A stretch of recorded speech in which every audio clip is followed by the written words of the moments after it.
Is starting. Let's go. Hopefully.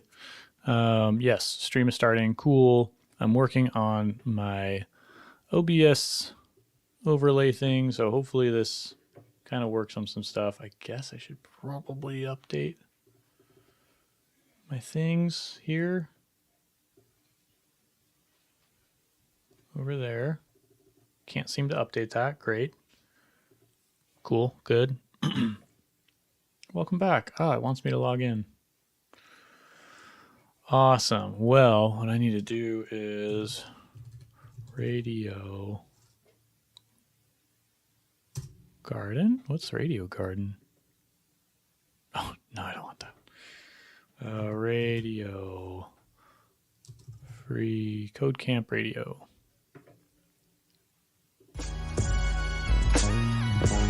Okay, free code camp radio. Got some music playing. Gonna turn it down on my end a little bit. And I want to get this overlay going. So I've got a new thing. How do I do this?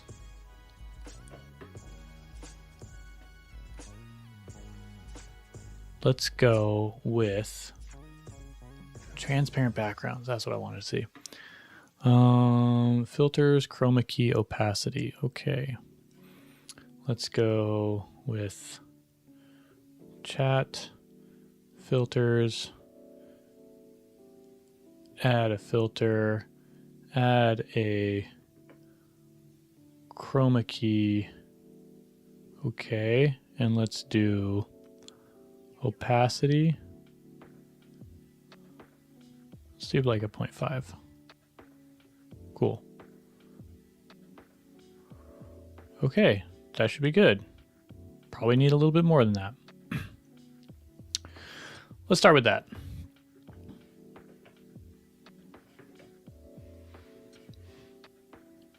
I think I'm gonna need some more than that. Twitch chat filters, chroma key.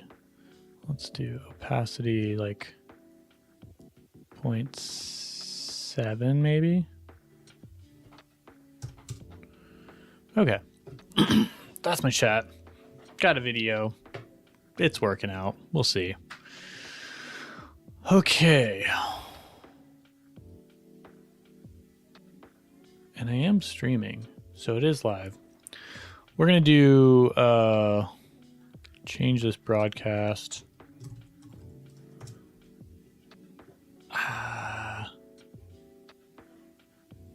I am live on YouTube as well. Great. Great. All right.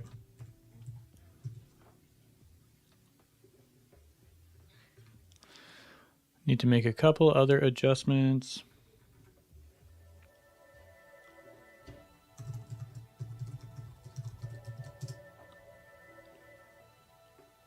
Invalid email or password. That shouldn't be the case.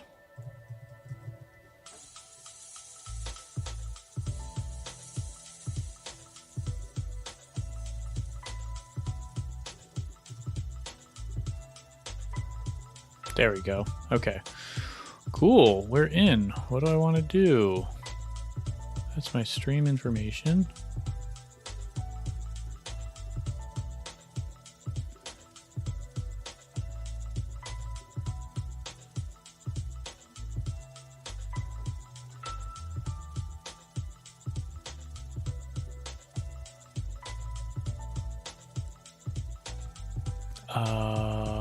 Okay.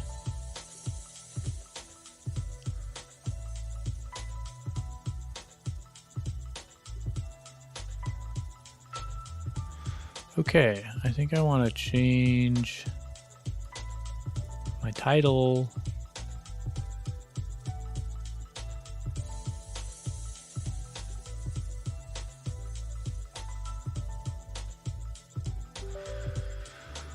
Okay.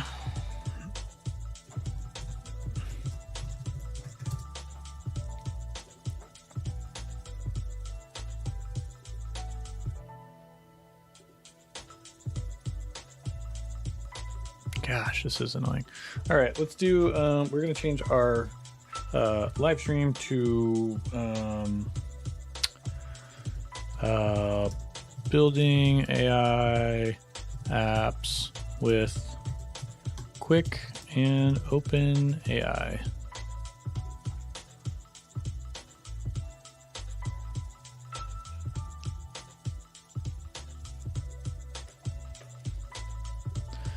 Cool. Let's change this to what do I want? OPAPI, that's right. PM run dev. We also need to open that project. OPAPI, cool.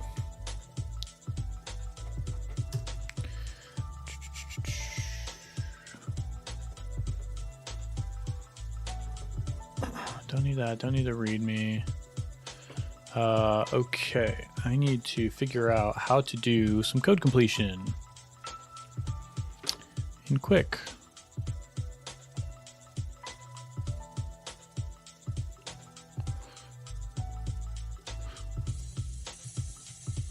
And let me make sure.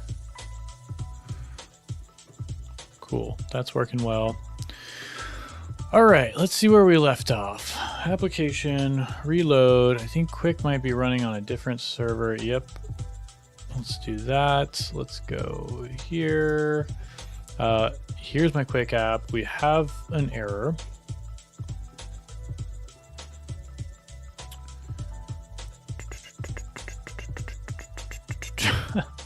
That's the whatever it printed. That's what we got as a result. Cool. Okay. We have our application. Awesome. Working with Qwik and learning OpenAI. Close that. CG icon we already did. Global CSS we already got. Let's open up the side drawer. And action. What does this need? Interface action, route action. Let's see what this route action does. Declared, but its value is never used. That's right, and this is where we get into the Qwik docs.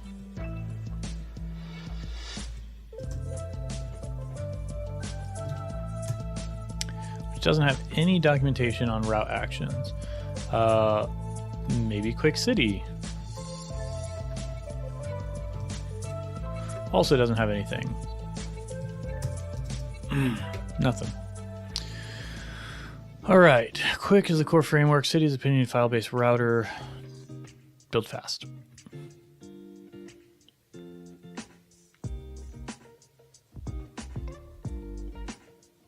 Hey there, we make a cool CMS. Cool. Okay, let's open up my root. I think I have something in here I don't want, which is this test thing. Don't want you. Route outlet is fine. Okay.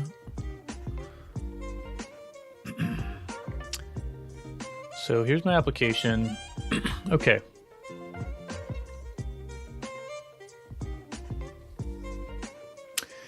Let's start working with this. We've got index, we've got our layout. The layout, I'm gonna get rid of this footer, it's kind of distracting. Server time. Oh, that was kind of cool. What was that?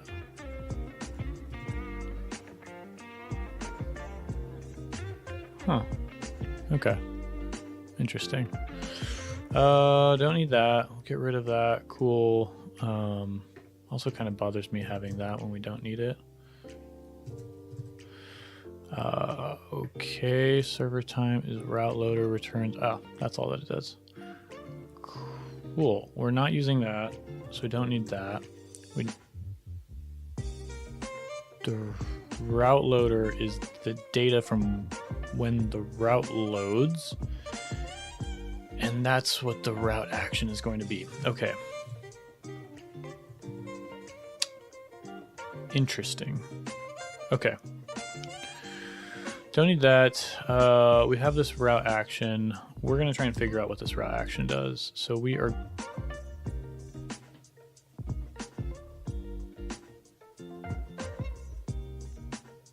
going to do some stuff. Don't need this. I don't think. I think I already have some stuff happening. Fetch return.json. We get the choices. Okay. Cool. Don't need this. Get rid of that. And what we're going to do is export const, or maybe I can just do const action equals route action, which takes an action QRL, which is data any event, which is going to be a function handler. So let's say function, no, we're going to say, sure, like stuff, and then we'll say log this. Console log stuff.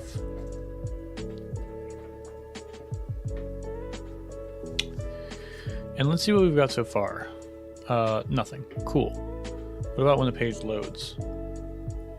Still nothing. Cool. So use form action. Is that okay?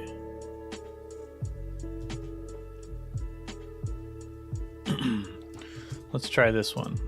Const action is going to equal action.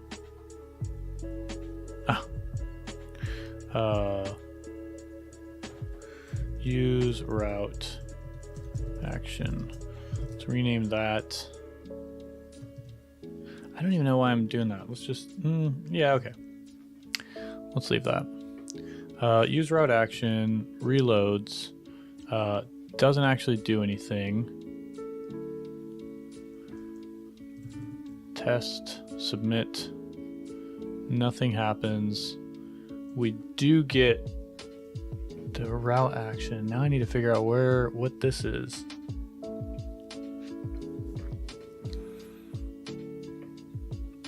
Okay. Man, I really don't love how Qwik City treats actions.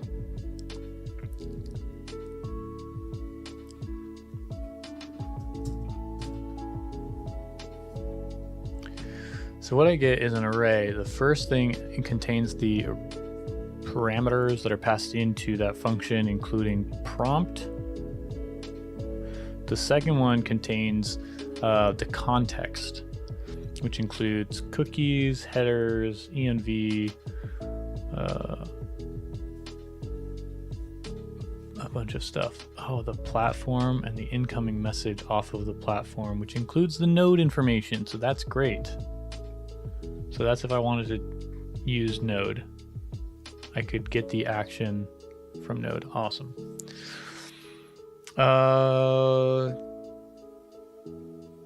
Okay.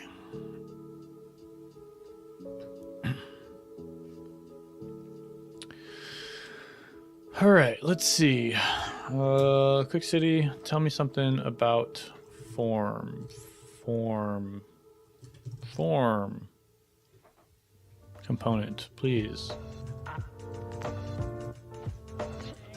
The form component. Not going to tell me anything. All right.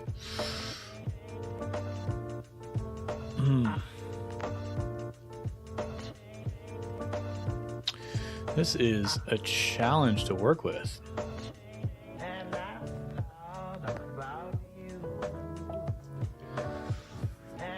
All right.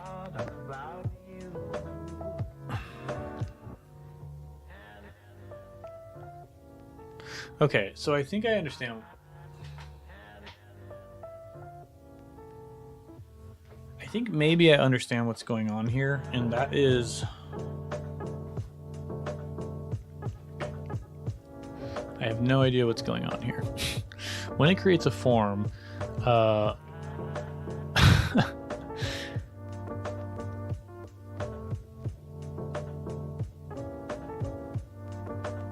it's creating this wild form.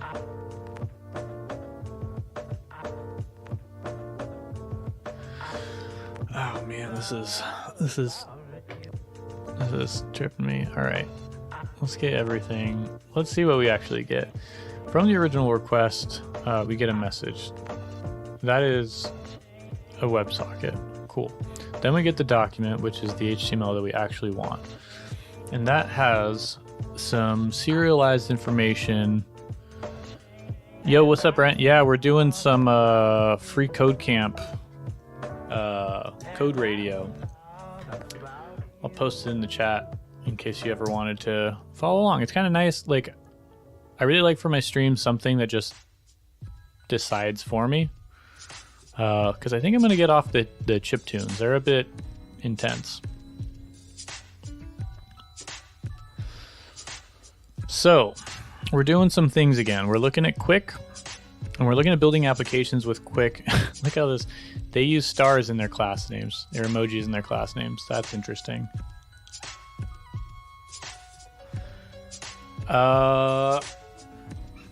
Yeah.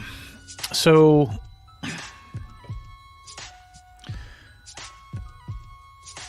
man, Qwik does some stuff that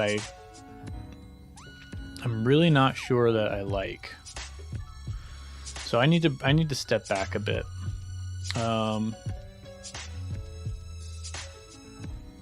Yeah, I need to step back a bit.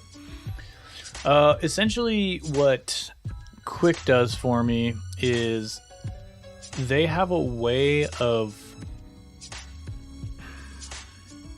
what do I want to say here? Yeah, those stars are funny because I don't know. Like, I don't know if I would use stars in a class name primarily because it looks like they're already obfuscating some of the class name, and adding a star here feels like something that they're doing just for the sake of flair. And emojis take up more. I mean, this is going to be super pointless and heady, but emojis take up more storage space, or like it's a larger character than, it's not like one byte or one byte. Like a text string is going to be, yep, it's more characters, exactly. So I'm like, is that necessary just for flair? That seems like excessive. Okay, that aside, I'm trying to figure out what's going on here. So I'm working with, or I have familiarity with how Remix does things, and Remix has really shifted some of the thought, has done a lot of thought leadership in the industry around this concept of progressive enhancement and being able to do write a route component or a page component that has a route and somehow exports the loader, the server-side loader, and the server-side action, such that every route in Remix is not only a page component that renders the HTML for that page, but it also is responsible for its own form action. So if you submit an action on a page that submits to that page, it sort of lives as its own API, so you can receive post requests, for example. Now, they did a really good job in their API design implementing that. And I think that Qwik City is trying to emulate it. And so what Remix does is they provide you with a form component similar to this, in which you can define the actions and the methods and everything that the form should do. And I think that Qwik City is trying to take a note out of their book. Yeah, SvelteKit did a good job. I don't want to say who copied who or whatever, but SvelteKit also does a good job of implementing this feature where it's like, I have a component which looks like the underlying HTML, and the props that I'm going to pass it also behave the same as the HTML.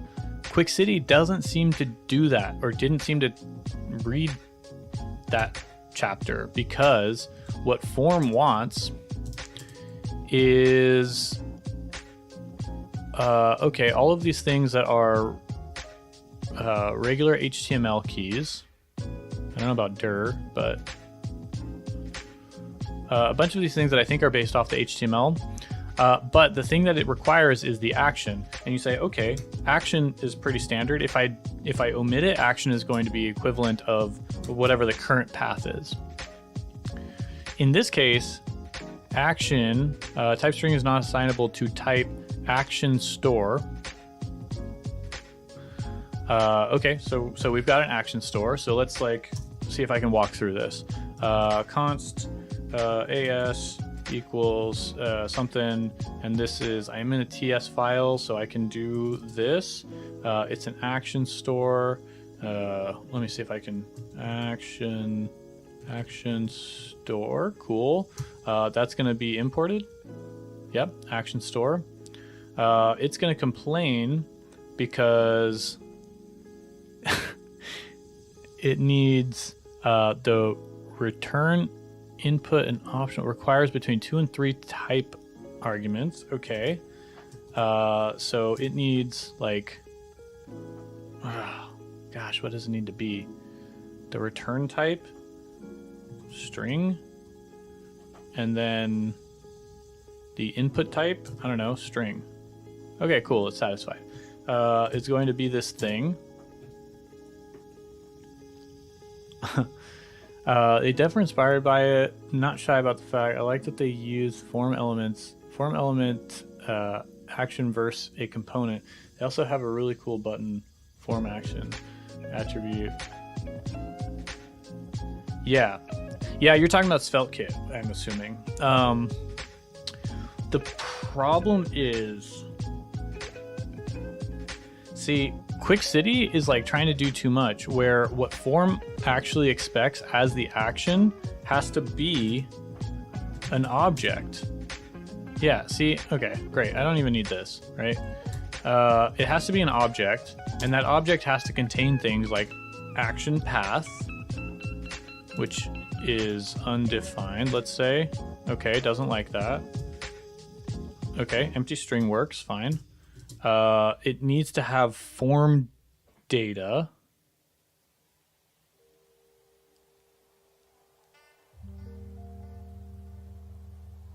I'm just gonna say it. This is a poor API design. All right. Come back. Let's take a step back from that. Too much negativity. Let's look at what this actually is.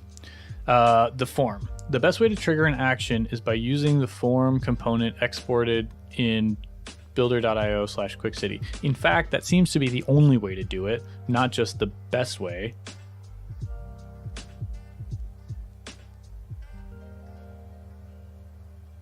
Or maybe there is a different way, right? Maybe there's a different way. Let's see. Let's get rid of you.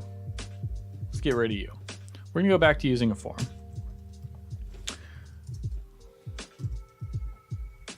Right? Okay, so let's say we have our action, and then we're gonna say action.run, I think is how you actually implement it.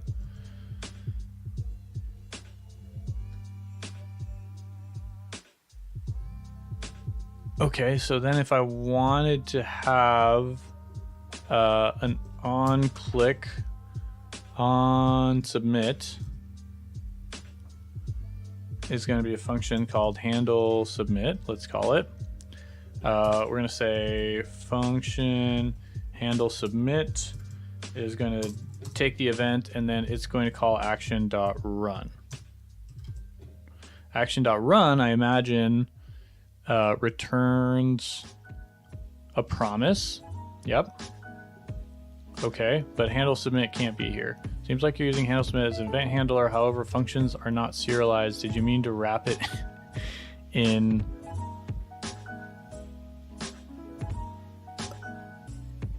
Oh my God, this is so annoying. Like, here's the problem. I think that the Qwik team are just too smart. And so they're too smart that they ignore the fact that I want to actually understand what's going on. And in order to understand what's, like, so much of this is so complicated and so overly obtuse that there's no way by me looking at this to know what the framework or library is actually doing under the hood. Like React, I can say, okay, there's an onSubmit event handler, and then it calls that. Cool. What React is doing under the hood is waiting for the DOM to load, targeting the node that the component is rendering, looking for that onSubmit handler, attaching, add event listener to that specific DOM node that React is creating, and there you go, handler is created. In this case, it feels like you have to know the documentation front to back before you can even start understanding how everything works, let alone start using the higher level abstractions like this form component. And that's fine. If you want to get into a library and just hit the ground running and start using it, cool, you can, and do things the way, following the blessed path that they have paved. But at some point I'm usually going to hit a snag where I need to understand what's going on in order to fix it. So under the hood, form component uses a native HTML form element, so it will work without JavaScript, which is not fair to say. When JavaScript is enabled, the form component will intercept the form submission and trigger the action in SPA mode, allowing to have a full SPA experience, which is true. However, okay, so this is more like the part that I'm probably looking to get into. Using actions programmatically. So the problem with this is it does all that stuff beautifully, but it obfuscates. It doesn't follow what forms, like how forms actually should run. They're repurposing this action prop in a way that looks like the platform but doesn't behave like the platform, and that's really annoying. So what I'm going to do is I'm going to create my own custom form and build it how I want. I think that's what I'm going to do. So we're going to do that now. We're going to say const form is going to equal some React component that's going to return form. That's going to have like the slot.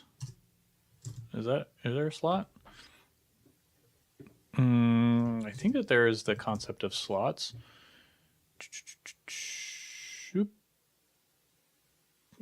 Where is it? Slot. Okay, slot is coming from, okay. I do have slots. I need to bring them in from Qwik. So we're going to put the slot in there, and we're going to import that from slot. Cool. You like me some slot? I bet you like some slots, you dirty dog. And the music stopped. This is one of the... Did it stop?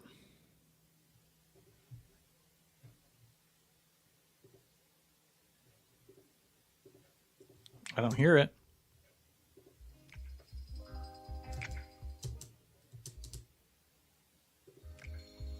All right. Music's back on. Okay, so we are going to try and rebuild Qwik City's form component the right way. What I consider the right way. And so the problem is, yeah, it's going to do some of this work. It's built in what I consider the wrong way, and so we're gonna fix it. Okay, so forms need to do this thing. Let's make sure that we just have it right to begin with. I'm so going around what I'm supposed to be doing, but that's okay. Here's my form. It is being rendered. It's not rendering the slots, so right away, no idea what slot does then. Qwik search. Also, their search is broken, which is really annoying. Slots. Cool. Slots allow a component to treat the JSX children of the component as a form of input and project these children these children into the component's DOM tree. Cool. Usage. Basically looks like I've got it right, but I need this component. Okay, fine. Fair enough. I did do that wrong. I think it needs to be like that. Right? Cool. Looks like I got that. How did I know you would go? Okay, you really like slots. As in, slot canyons? Or like things that, you know, like things you can put something in? And I don't mean that in a suggestive way. Or are we talking slots like the game? You're battling with the life cycle of component data versus slot data right now, though. All right, it's felt kit. Yeah, I don't know. Or you're talking about slots like actual component slot. That's probably what you're talking about. Yeah, component slots. I was being silly. Okay, so I've got my slot. It's working. What I want is a component that takes... This isn't very helpful, but let's say action is action, which is a type of string, which is equal... Oh no, that's right. Action, which is equal to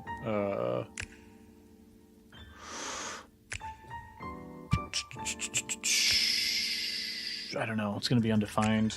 I really hate how TypeScript does this. Action is a string. Hello? Oh, wait. There you go. Action is a type of string. I wonder, can I do that to... I don't know what to set it to. Okay, so then we're going to say that the forms act about... All right, small little sidetrack, and then you figure out what this is. MDN form about attribute. Form element. I don't see an attribute called about, and I don't see it on here, so I don't know what that's about. But we're going to say action is going to equal this action, right?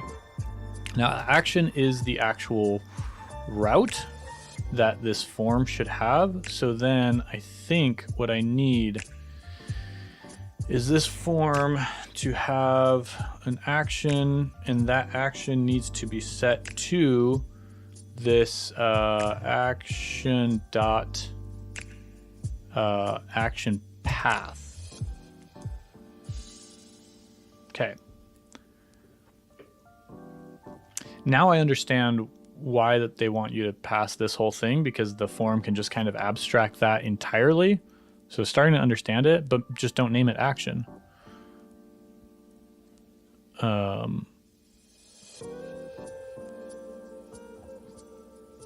And we'll address that shortly. Okay, we have the action, and then we have the Oops, I don't have the method. Okay, so then after action, we have method, which is going to default to... Actually, I'm not even going to define that. We have here the method, which is going to be either get or post or uppercase get or uppercase post. Oops. Post. Method should be a union. Cool. Action method is going to equal the method. Awesome.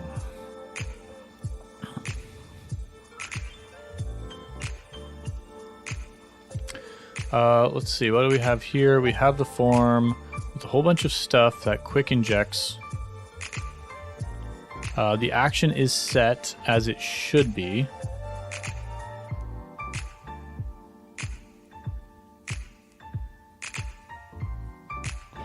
And so Let's do something here. Let's see. When this route action, use route action, cool.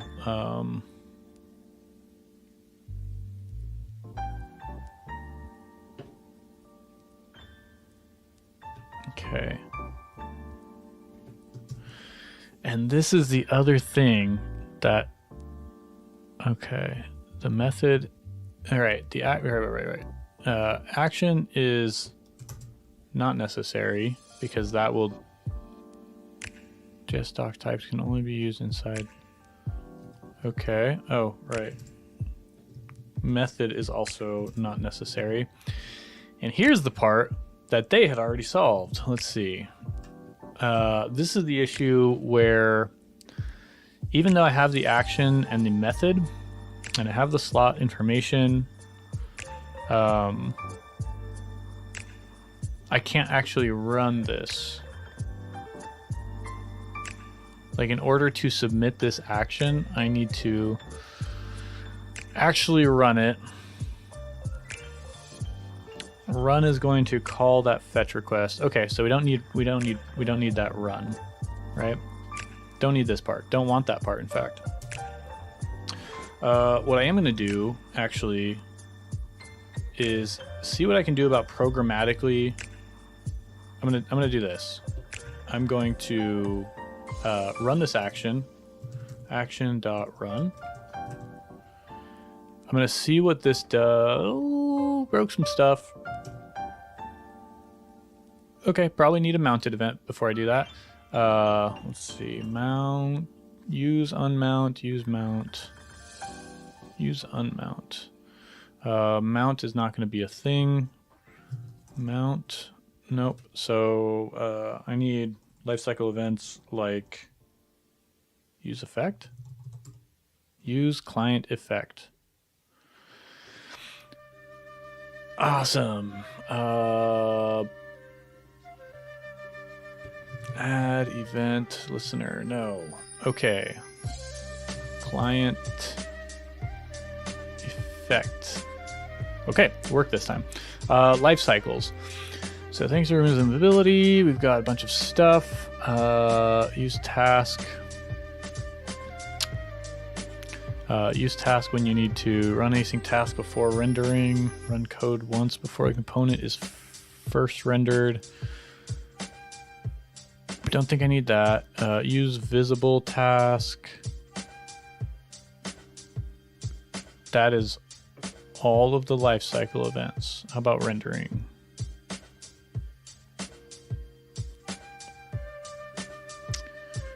Rendering without map. Render is async. Don't update buffering. Cool. This is not super helpful. Use task to render to use visible task. Okay, that's probably what I want. Got it. Server or browser. Use task and render happen in the server or the browser. How am I supposed to read this? Okay, task runs before rendering and when tracked state changes. Render runs after task and before visible task. Visible task runs after render and when the component becomes visible. Okay, we're gonna try this visible task thing. Use task, use visible task. Let's do it. Whew. Okay. Trying to understand something new is hard. Use visible task. And is there an example of this? Also runs in the browser. Strategy, document ready. Cool.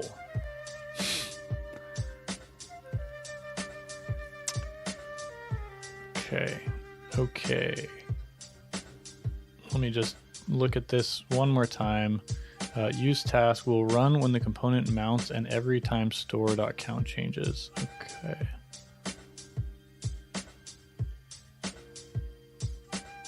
Oh man, I don't know about this whole thing.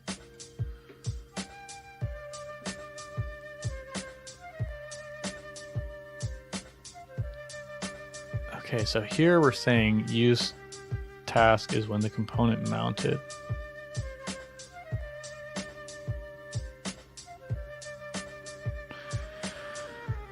Okay, component use signal is how we track some state. Fair. Use task. We're going to try this one first because I think this is the wrong one to use. That's a good clip. Okay, we've got that. We're going to say use task. This will be called exactly once, either on the server or on the browser. This will be called at mount.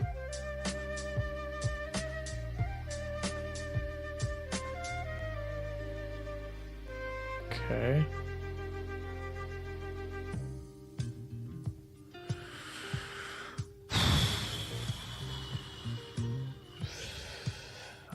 This is kind of hard stuff to understand. Let's say use task is going to take a function and then options, right? And I think that syntax was this, and we're going to say console log do stuff. I think that should run in the browser or on the server. I think we have an error. And our application is not loading, so that's great. Cool. Calling use star outside of component. Okay, we can't do that. Slap on the wrist. We are inside of a component now. So this is another weird thing. That in order to use these things, you have to be inside of a component.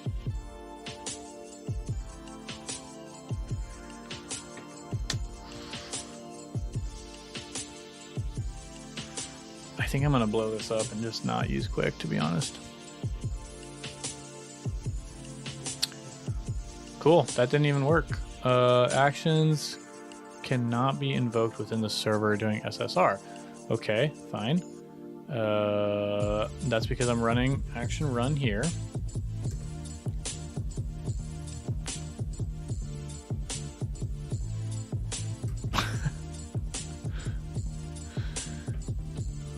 Yeah, this is painful, but you know, my pain for your pleasure. Okay, reload. It looks like it's loading when the server loads on the server side, not on the client side. Okay, starting to understand that. Fair. That is use task. Gosh, it's just am I being difficult with like learn or stupid with this, or is it like, honestly, I realize that I have a lot of my own baggage. I realize that I'm bringing a lot of my own context and like preconceived notions about how components should work into this, but trying to be as objective, it feels to me like there's a lot of setup just to create a component. There's a lot of things you have to understand. There's a lot of blurred lines. So first of all, the fact that, for example, I think I have to use this component syntax. If I make that go away, still the same export, still a function that returns or that runs all these things and returns some JSX, right? Does it behave the same? No, it does not, because you cannot use task outside of component. And I do love that their error message says exactly where. That's pretty cool. And I don't think that's the case for something like React. That is the case for a tool like Svelte, but that's by nature of Svelte having these single file components, which themselves are essentially like, this would be this serves as the same technical requirement as Svelte's single file components.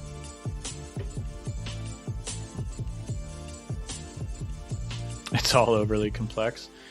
Yeah, it's just not like, okay, so fine, you want to make a component, then everything, all right, then fine. Every Qwik component has to be a component, even though it's not technically true. That's what you need. Okay, I can deal with that. Fine. We have to use component, and then use task has to be inside. Use task is in fact the wrong thing to use because that is essentially run on the server. So we're going to do use visible task. Now that I don't know if that means when it scrolls into view, but it does mean that that runs on the client. Fine. Okay. All right. Cool. Great. We're going to do this. We're going to take that out. We're going to say form use visible task. I want to create some event handlers. So let's do here. Let's do events. Okay. Component use signal on click $.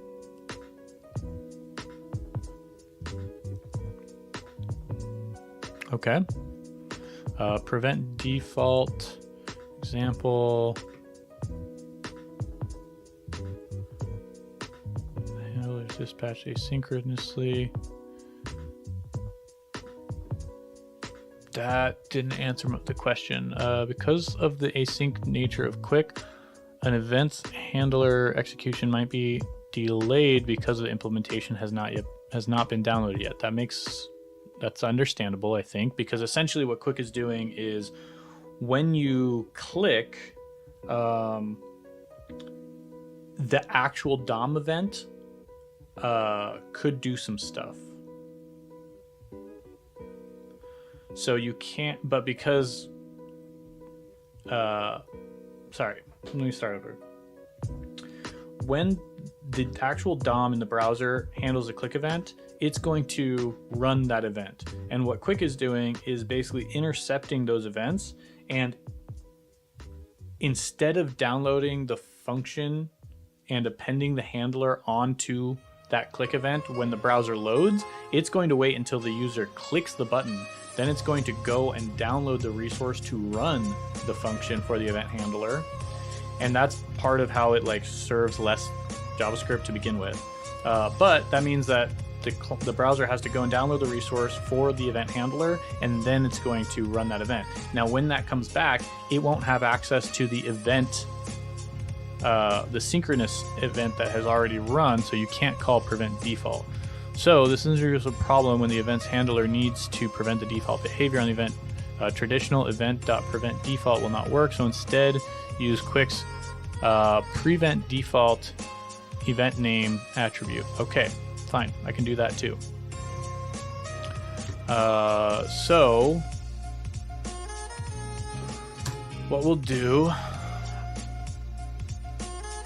is this. Okay, cool. Event default submit on submit. Okay. I guess it has to be on submit equals. Oops. On submit equals submit handler. Right? And this is going to say, hey, this needs to be prevent on submit does not exist on type. Oh, did you mean? Oh, okay. All right. That's annoying. So check this out. The actual one I need to use is prevent default submit. The one that they suggest is on submit. Screwed if you do, screwed if you don't. Okay, so fine. We take this event handler and we say it's going to prevent default, and we say maybe we don't need this. Okay, fine. We're going to say submit handler function submit handler is going to take an event, and it's going to console log that event. Sure. And that now something's wrong.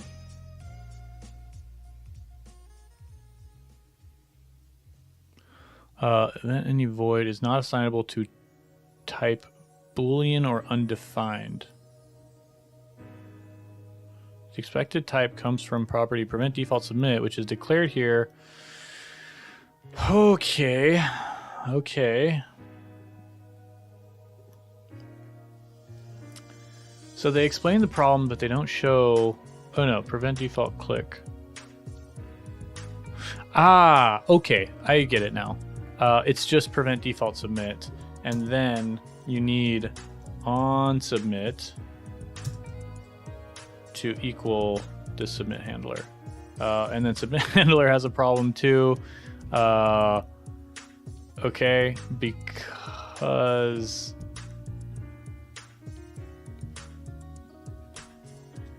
okay.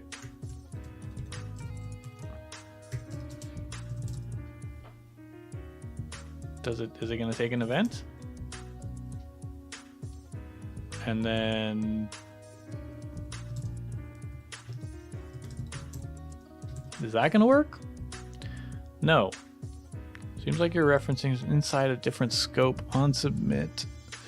When this happens, Qwik needs to serialize the value. However, it is a function which is not serializable. Did you mean to wrap it in that? Why do I need to wrap it in that? Okay. So submit handler equals that. It's using my code, so that's kind of cool. Okay.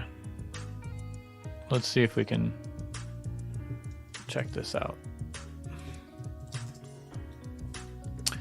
The $sign. Qwik splits up your calculation in many small pieces we call symbols. Can be broken up into many symbols.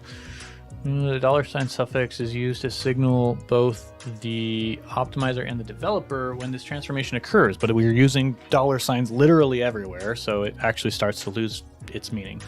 As a developer, you need to understand that special rules apply whenever you see the $sign, which again is everywhere. But okay.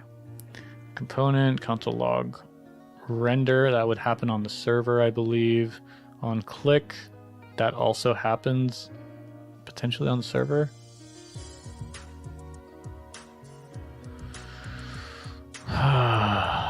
Okay. Oh, do I need to do I just need to do this? Nope.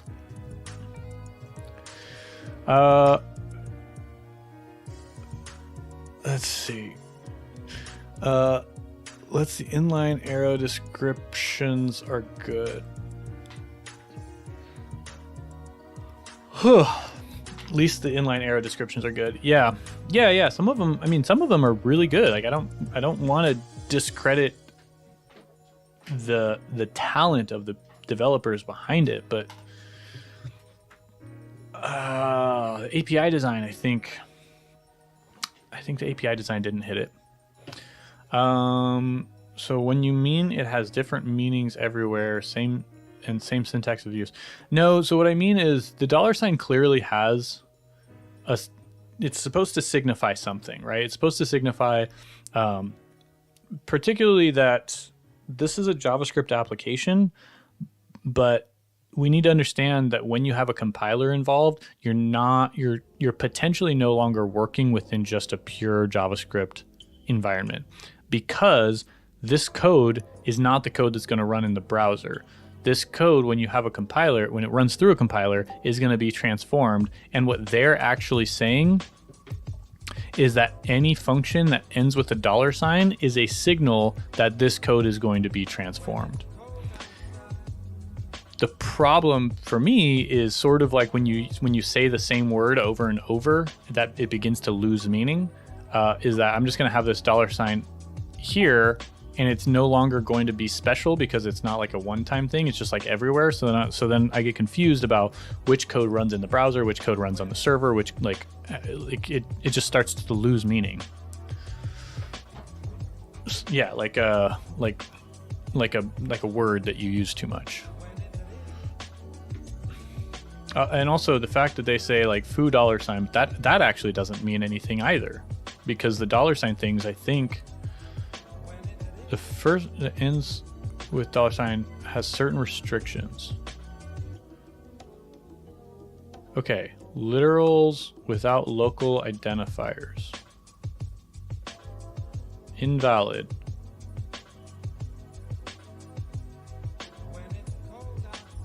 Okay.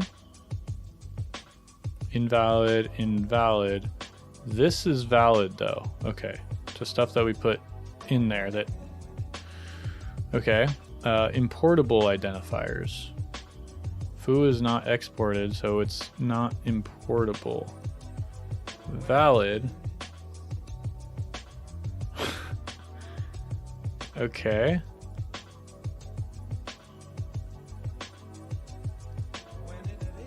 Okay. Invalid and valid. Variable is not a okay.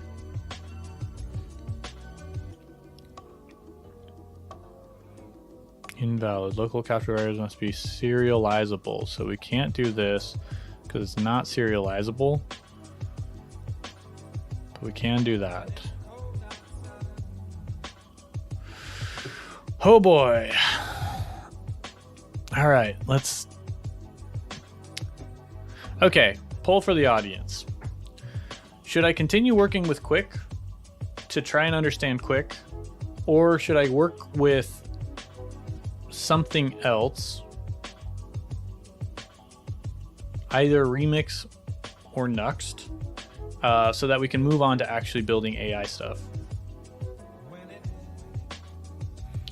Because right now I'm at a point where Qwik just has a really high bar, sort of similar to Angular, a really high bar for understanding everything that's going on. You'd also like to see Nuxt.js. Okay, I think we're gonna maybe do that because that's what because I don't want to suffer. All right, let's do that.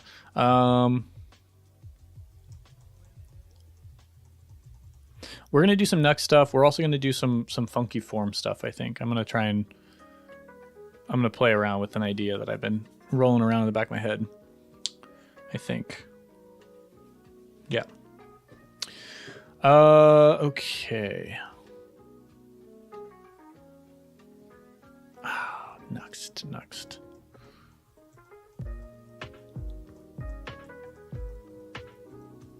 You know what? We're gonna do SvelteKit. SvelteKit. The reason why is because Nuxt doesn't support one of the paradigms that I really like. SvelteKit apparently does. I've never used it, so this will be a little bit of a learning experience for me. But yeah, the problem is that whole exported routes thing. I really like that paradigm. Nuxt doesn't support it yet that I'm aware of. And I'm not sure that they will. So let's get started. npm create that. Cool. Let's go. Sorry, Opappy. We're going to do this. We're going to call this, is this? Yeah, this should work. We're going to call this,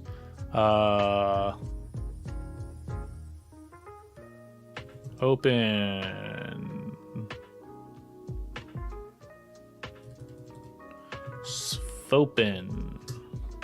Svopen. Create Svelte. Yes. Cool. Demo apps, SvelteKit demo app, yes. JavaScript with JS docs, comments, baby. Add ESLint for code linting, add prettier, no thank you. Add playwright, add vtest, no. Cool, cd svopen, npm I wish I didn't delete that, there we go. Git init, that's fine, npm run dev. Cool. All right, let's see this. You blow you away. npm run dev. Let's see, that's probably going to open at the same port. Yes, it is. Cool. I really like that intro. Sorry, Qwik. Gave you a good run. Not my thing.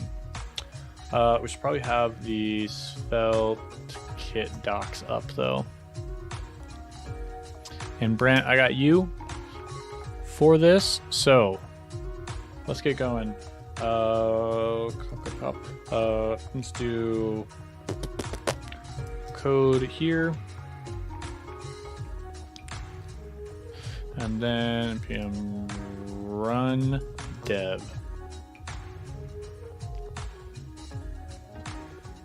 Man, I really wanted to love Sverdle.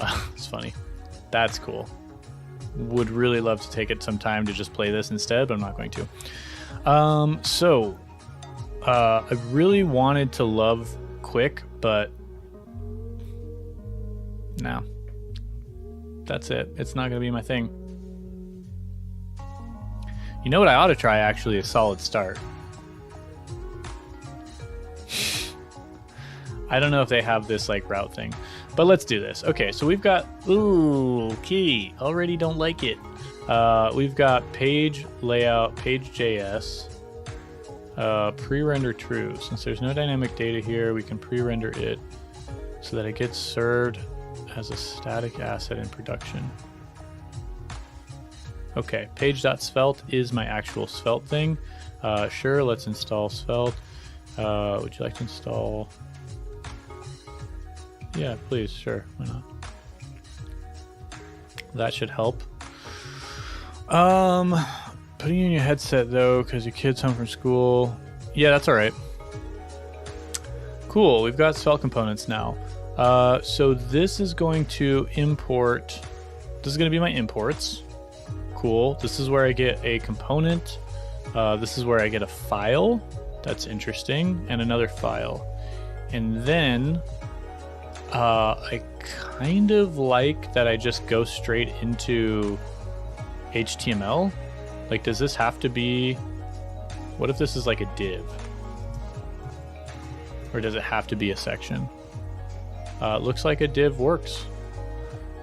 Yeah, that should, I think that's my div right there, right? I love that. Yep, main section. Okay, cool. Right on. Now I need this layout thing. So this layout is the base route. It's going to be responsible for the page. Don't love the naming convention here. That's okay. Also like that they also have slots. Great, so let's go to page. Let's start building out a form. We don't want any of this stuff. Don't want this counter. Don't really care about that. I'm not using any of this, so I don't need this script. Now, if you'd like to import images, it will handle cache and stuff. Cool. Now, Brent, I got a question for you. Correct. Pages sv/page.js only run client. Page.server.svelte runs both. Don't love that. And server.js only server. Really don't love that. Yeah, I don't like this. I don't like this. It just feels littered to me. But again, who cares what I think, right? We'll clean that up. We've got this H1. We've got this hello.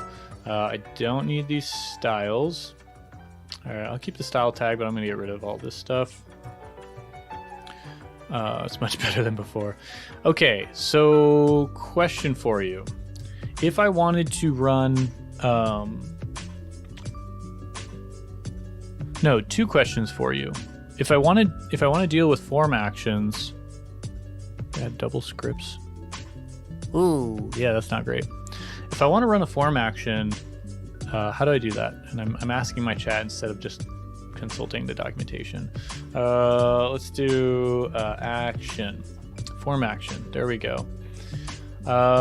So a page.server.js file can export action, which allows you to post. Perfect. This is just what I want, actually. Your docs are decent. Okay. So I think what I need is a new file that is plus page.server.js, if I'm not mistaken.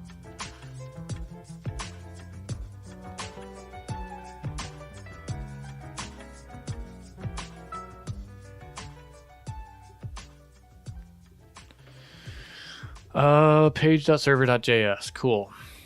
You said the svelte extension. They don't have the svelte extension on here though. Yeah. Okay, cool. This is more like what I had in mind. We are going to go here. We're going to paste this in here.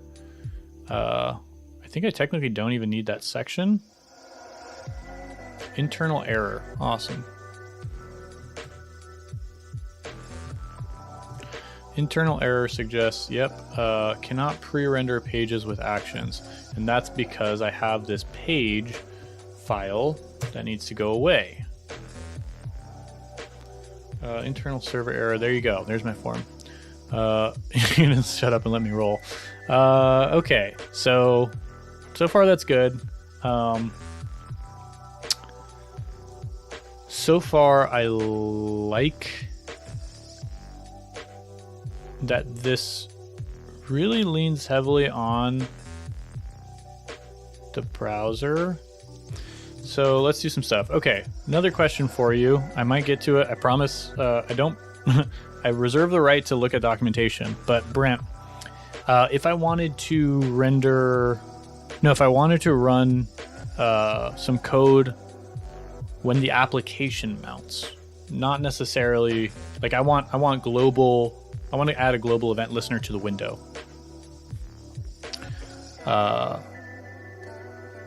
What do I need to do?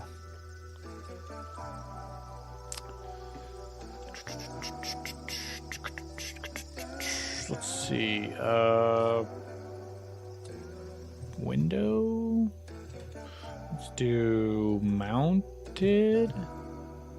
Component, get stores, app navigation. This is something that I think not a lot of applications really go for. Global, not sure. Hook.js? Svelte window? Is that a thing? Is that a thing, or are you just guessing that's a thing? Because hook... Okay, hooks. Server hooks. Source hooks client, your app's client hooks. Hooks are app-wide functions you declare that Svelte will call in response to specific events, giving you fine-grained control over the framework's behavior. There are 2 hooks files. Okay, cool. And helpful link. Okay, Svelte window is a thing. Let's open that over here as well. So hooks and window. I'm really glad to have someone that knows a thing or two. The Svelte window element allows you to add event listeners to the window object without worrying about removing them when the component is destroyed. This is great, except I want it at the application level here, not like essentially if I change pages, if I use Svelte window in a component, that event handler is going to be cleaned up when that component unmounts, which I don't want to do. I want this to be across the lifespan of the entire application. So, good idea. Sounds like hooks are probably the way to go here. Let's go server hooks. No, I want shared hooks. I want, where is it? Client hooks. Hooks.client. Okay, shared hooks, I guess.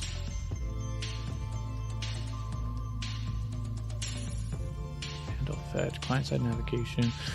This function allows you to modify or replace a fetch request. Oh, a fetch request that happens inside a load or action function that runs on the server during pre-rendering. For example, your load function might make a request to a public URL like that. It performs client-side navigation to the respective page, but during server-side rendering, it might make sense to hit the API directly. That's cool. Okay, interesting. So you can overwrite the fetch that happens on the server.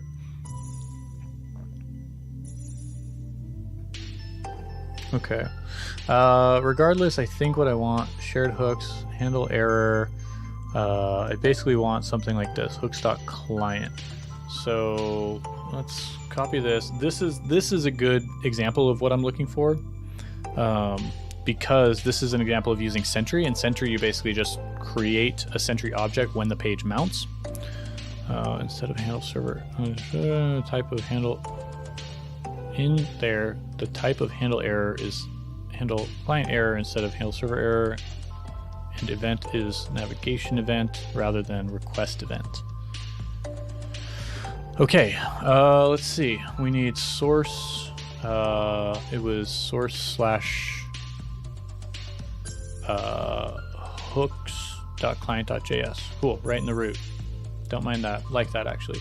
Hooks.client.js. We're not going to import Sentry. We're not going to call Sentry.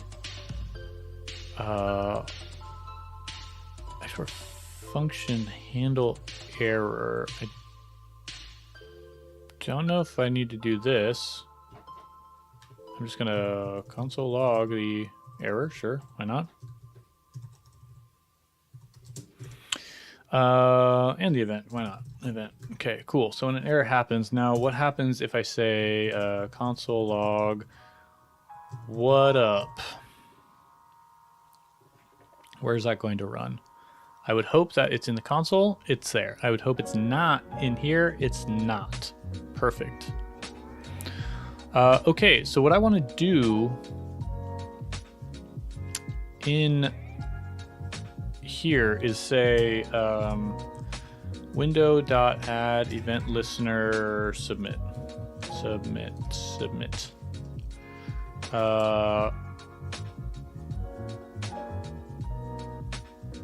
I'm gonna try this.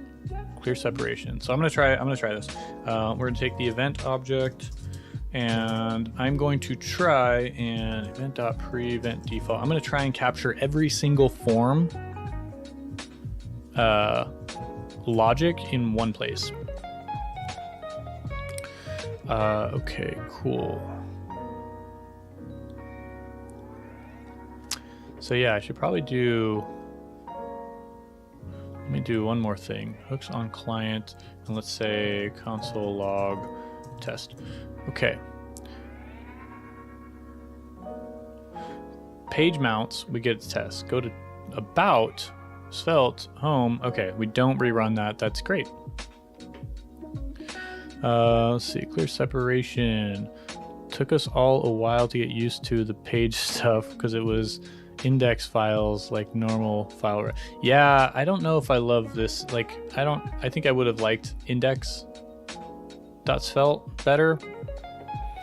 I don't love this layout idea. There must be a reason for it, but like, why not just have a components folder that contains the layout and have page implement layout? I don't know. I wasn't there for the decisions, but what I want to do here is take this event. Now, am I going to recreate this whole thing from scratch? Yes, even though I've written it before. So we're going to say const form is going to equal event.target, and then let's just test this out really quick. Let's log in. I guess it's working. Console log the form. Yep, there it is. We're gonna say, let's see how well I can do this from scratch. Const URL is going to equal form.action. Let me see. Type is HTML form element. It could possibly be null.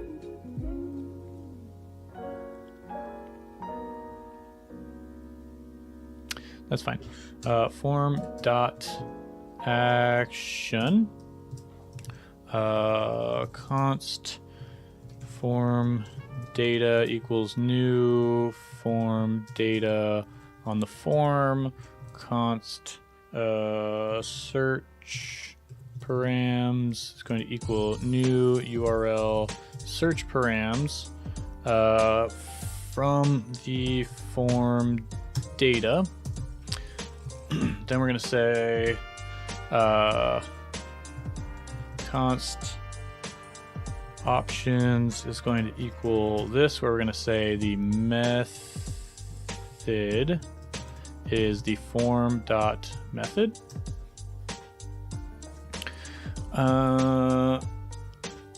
Look at this JS doc skills. Yeah, JS docs is great. I mean, at some point you're learning the same thing as TypeScript, so the overlapping skills are the same. And I would encourage you to learn JS docs just for the sake of you can approach TypeScript, or you can get into TypeScript. It's much more approachable. But the JS docs are such a good way. It really doesn't take much to learn, like a little bit. Okay, then we're gonna say if options dot method triple equals up method dot to lowercase, and that's a method, so let's execute it. Triple equals post. Then we're going to say options dot body is going to equal, and then we're going to check if the form dot enc type dot triple equals, gonna give me the options? No. Multi-part slash form data, excuse me. If it equals that, then we're going to say that the form body is form data. Otherwise, it's going to be the search params. Otherwise, the URL.search is going to equal the search params. And that's okay. That's an error that we don't have to worry about. Body does not exist on type that. That's right. This is going to be a type of parameters. Give it the fetch request, and it's going to be the second parameter. Cool. Now that we've got that, we can see that options can contain a number of things, including body. URL.search, this is complaining because URL search params provides no match for the signature string or regex or something like that, but this actually works just fine. Yeah, I mean, if you want to get into... Nah, I don't have a good example of getting into JS docs. Just do it. It's fine. It's good. You learn TypeScript at the same time and whatever. I have thoughts on that. Okay, so we do that, and then ultimately we say we're gonna say fetch with the URL and the options.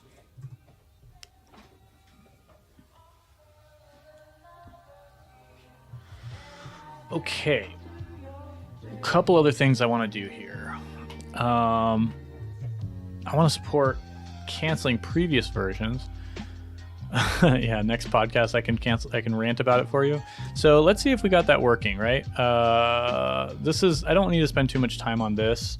We're just adding event listener to the window. I want to see that my server, and this is something I also prefer about Remix so far, is I like having these server actions in the same page or the same file as my thing here, but that's fine. So let's say sending a post method, it should come here.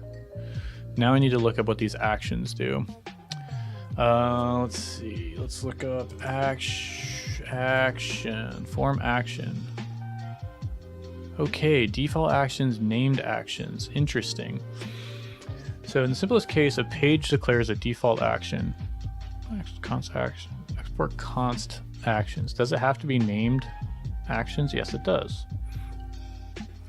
To invoke this action, login page, no JavaScript needed. That's fine. If someone were to click the button, the browser would send named action. Instead of one default action, a page can have as as many named actions as needed.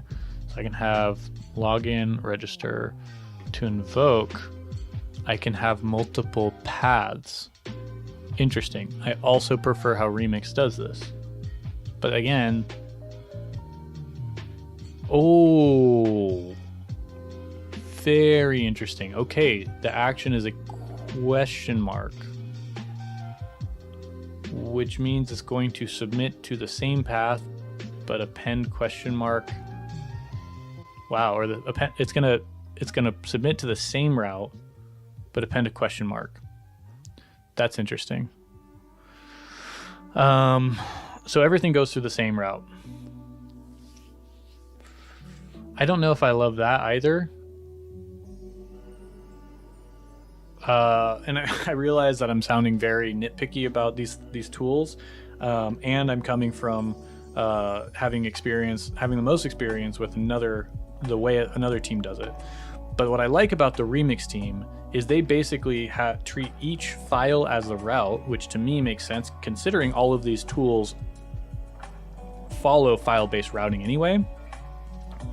And that's still the same here, right? This file represents the same route, but it's kind of pretending that this is a different route or hinting at it.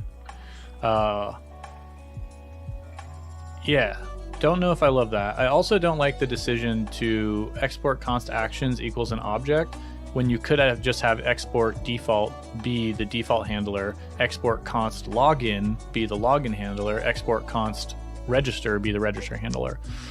Maybe granted this is my first, I'm just getting into it. Maybe there's more things that oh, I'm dumb. No, there's totally more things that the server file needs to do. Yeah, okay. Take that back. Makes sense to export actions as an object. Okay. Or you can point to any route and route question mark action. Okay, interesting.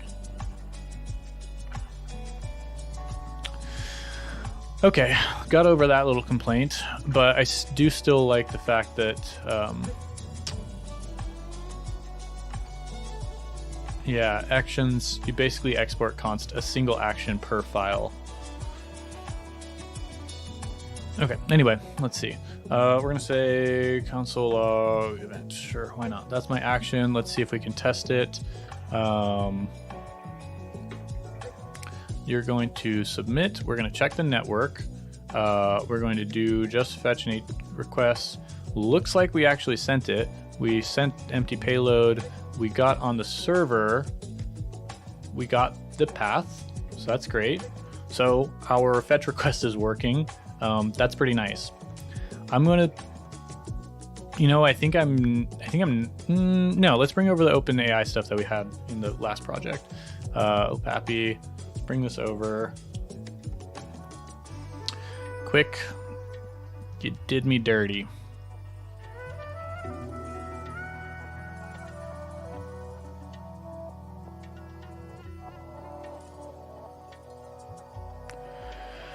All right, give me 1 second. I'm just gonna copy and paste some stuff. We're gonna copy this, close that. Here is my code that I had in that previous project. Where's my ESLint, by the way? Why is this not working? It's not doing what I want it to do. That's fine. Okay, I need a couple env things. Let's tackle that next. Environment variables. Okay, so I have to do I have to do .env, or do I have to install this?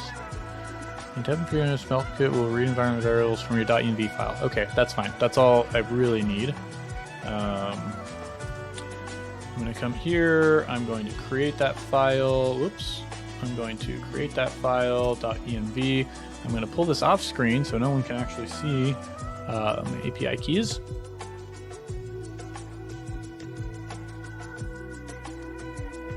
I'm going to copy that over from my other project.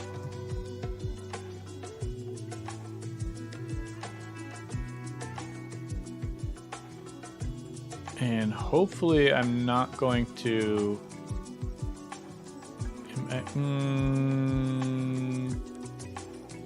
Hopefully I don't flash it. Okay, cool. Didn't flash.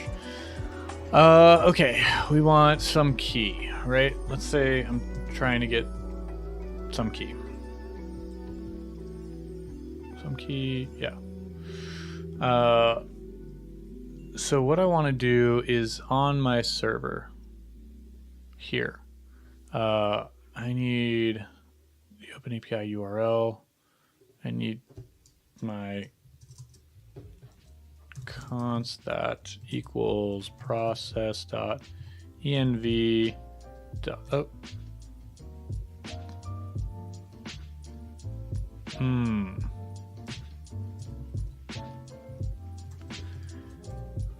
Dots. Oh gosh, stupid freaking thing. Never mind. Forget. It's fine. It's fine. It's fine. Break things. Let's go. Okay. So the other thing that I needed was, hopefully this isn't going to flash anything that I don't want to see. Cool. I do need this OpenAPI URL. And I need that up here. Cool. And then I need, those are now defined, right? We've got that. That's fine. Cool. Some key. Great. I need, how do I access them? Is it going to use the Vite way of accessing them?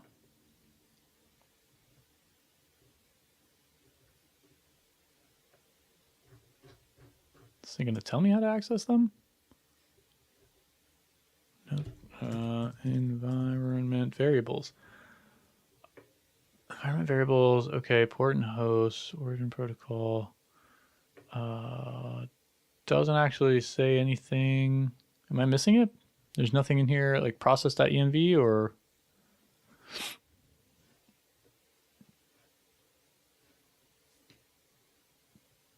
Select will read environment variables as determined by Vite. In production.env files are not automatically loaded. That's fine. I'm only doing this in development. So let's see what we've got.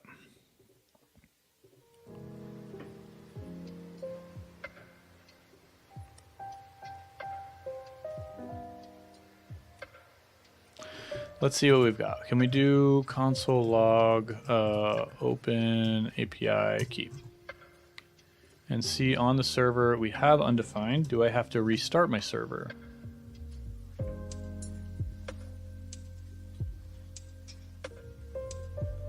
And reload my page. And submit my form. 500 error, cool. Reference, prompt is not defined. It's fine. What about here? Also,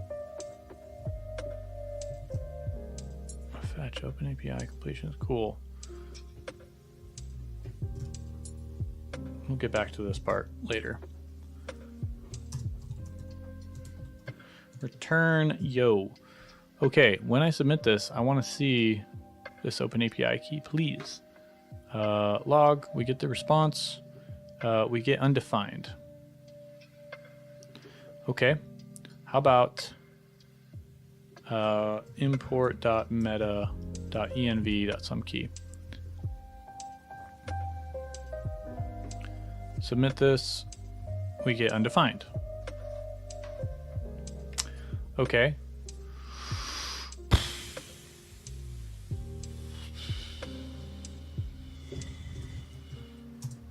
Vite some key.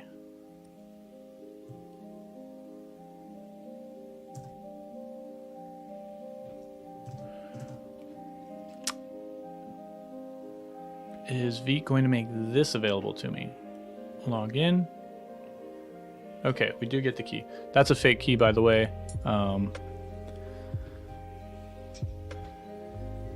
But yeah.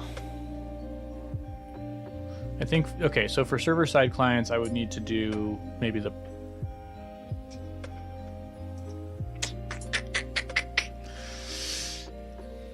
Yeah. So this is the same thing I ran into in the last stream, where Vite essentially has a convention. Vite was not designed for server-side code. Yeah, I think that's fair to say. And so they have a convention where in order to make in order to access environment variables, you have to import meta env and then have this Vite underscore prefix on your code. And that's fine, except the assumption is that all of these environment variables that you set this way are safe to access on the client, and therefore you don't want to use secret environment variables. So I think what I'm going to do is probably try and do this the right way.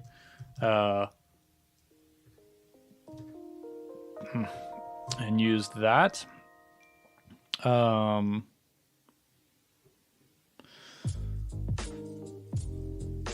So in order to do that, we need something like a hooks server file. That's the client. That's my server. We're going to call, I don't know, console log serve. Okay, let's see what we've got here. We don't have that running in our hooks.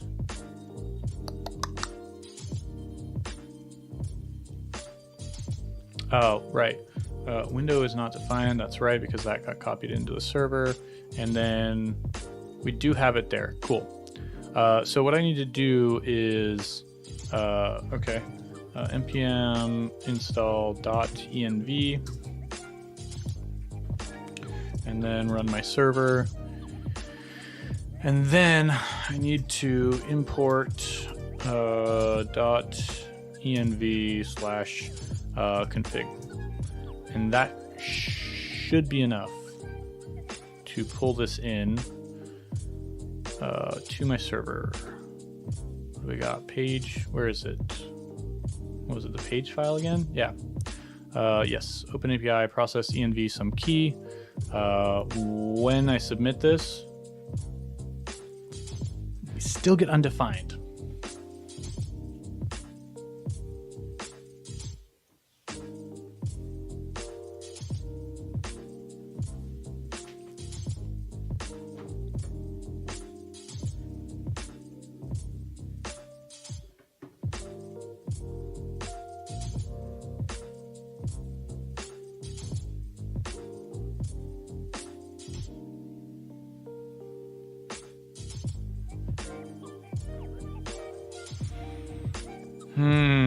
Okay.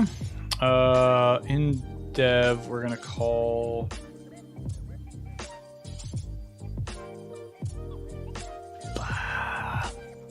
whatever. We'll do this the same way. We'll just stick with the Vite versions. This is going to be, gotta be careful not to. Okay, cool. Open underscore API, and then we'll just keep this Vite prefixed, which I have. This is going to be import.meta. That's a really annoying thing. But it's fine. It's not, I don't know if it's specific. We're not going to log it this time. Not going to make that mistake. But what we are going to do is, is actually start to make this request. So let's say the prompt, I need a prompt, right? There's my prompt. I'm going to say, yeah, console log the event. So I need to see what this does. And then for the time being, I'm going to say that the prompt is going to be, tell me a joke.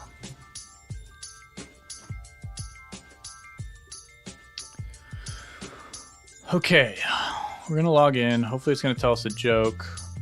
We are going to get a response, which is going to include all of that. What did the What did the fish say when it hit a wall? Damn. All right, cool. I like that.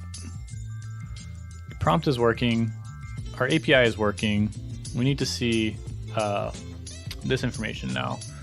We've got cookies. I've got fetch, which is an async function. I've got params, and I've got the request body. Okay. All right, let's look back at actions and see what we have about getting the data from an action. Action.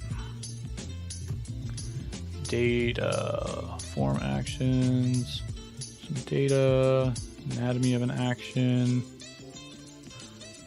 Okay, here we go. I like this. Request.form data. This is the same as Remix.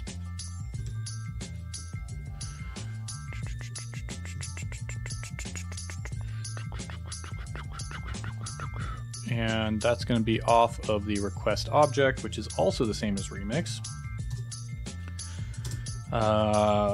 And then, cool, so we grab that data. We're going to say the prompt is going to be data.get prompt.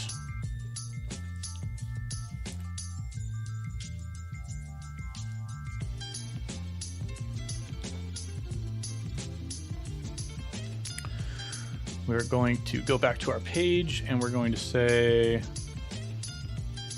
environment variables. Okay. Using environment variables with SvelteKit. Thank you, Brent. Table contents, environment variables. SvelteKit exposes 4 different modules for handling environment variables. Environment variables in SvelteKit. Dynamic, static. Okay. Or .env, but it's easier and more secure if you use built-in modules SvelteKit provides. Okay. Static for variables that don't change. That's great. Use this. So import something from there. Okay. That's pretty helpful.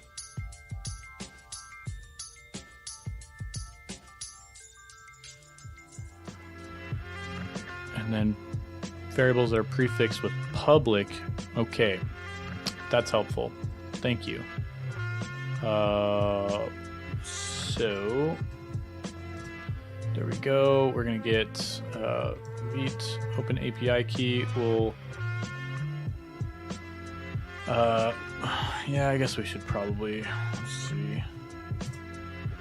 We'll just copy this and delete that and save that and close that. And then we're going to call that. I wonder if it's going to suggest it. It does, I think. Maybe. I don't know if it does. But we'll do that. We'll get rid of that. Cool. That should be working. I will want to rename without yup. I will want to rename without yup. That was a very astute observation.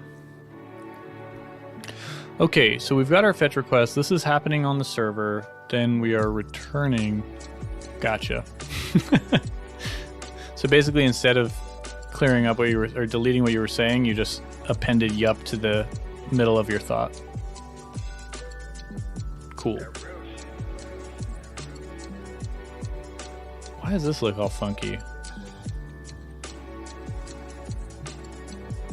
That should be indented because this should all be indented. There you go. Boom. Cool. I'll get the auto formatter working correctly here at some point.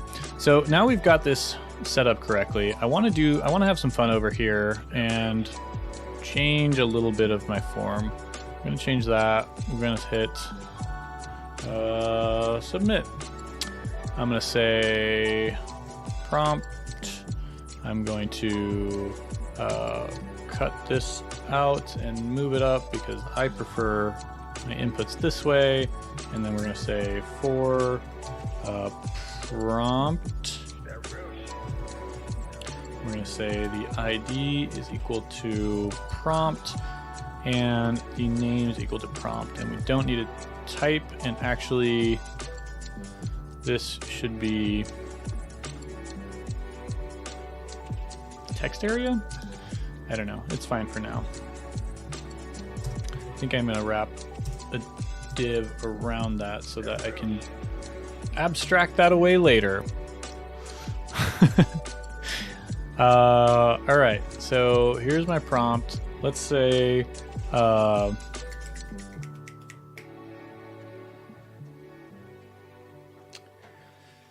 so here was the thought.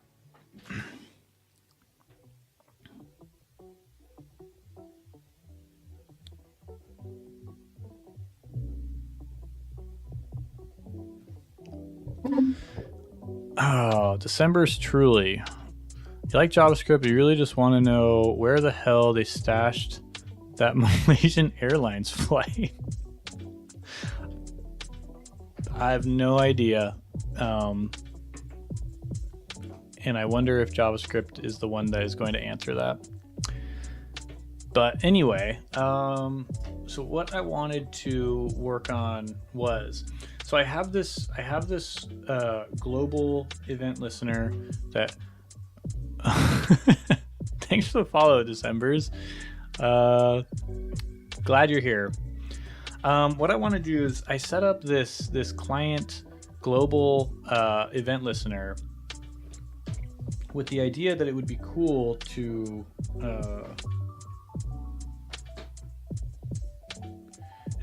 have like all of the encapsulation around creating fetch requests just handled by HTML and like progressively enhanced.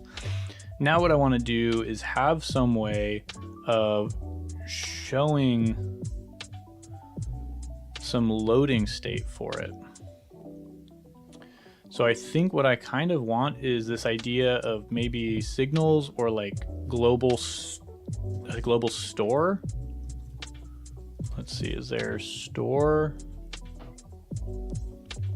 Using stores with context.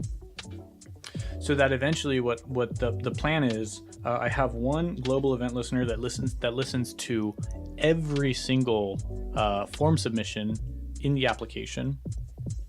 And when a form submission occurs, it actually tracks that form submission. And I think the forms would need to have an ID in order to really, well, basically a global store that when a form is submitted, the global store keeps track of the state of that form, both as the form data is being, like as the form is being submitted, where it's submitted to, what data was submitted, all of this, tracks some sort of loading state, and then tracks the response, so that then anywhere in my application I can tap into the global store and check the status of that form.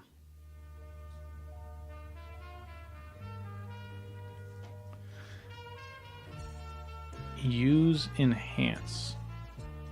What is use enhance? Use enhance. Okay, interesting. So Svelte has stores, but they are client only. And client only stores is what I want, actually. I don't need server side on this. I mean, maybe it's good at some point, but use enhance. The easy way to progressively enhance a form is to add use enhance action. Okay. So we say import enhance, we say post use enhance. Yes, it's a little confusing that the enhance action and the form action are both called action. What? These docs are action packed. Okay. Use enhance action. Okay. Without an argument, use enhance will emulate the browser native behavior, which is basically what I already just built. Just without the full page reload, it will update the form properly. Page.form and page.status on a successful or invalid response, but only if the action is on the same page you're submitting the form. So for example, okay, somewhere else will not be updated is because in the native form submission case, he would be redirected to the page action is on. Oh, hello. Hey, come here. All right, cute dog. Actually, you know what I'm gonna do? Hold on a sec. Bear with me one moment.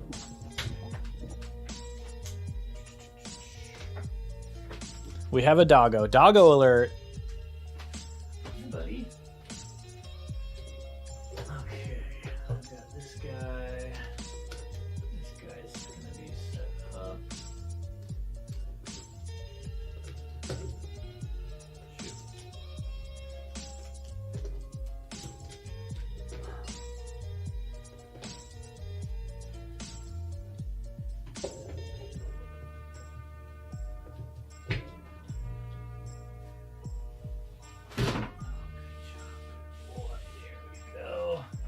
Okay, all right, give me just one moment while we do oh wait, I still have to, no, I might have that right. Okay, we're gonna go, okay, link, okay, add a video capture device. Gonna add an existing one, webcam, okay. Nope, wrong one. Shoot, go away. I must not be plugged in. One more second. Hold on.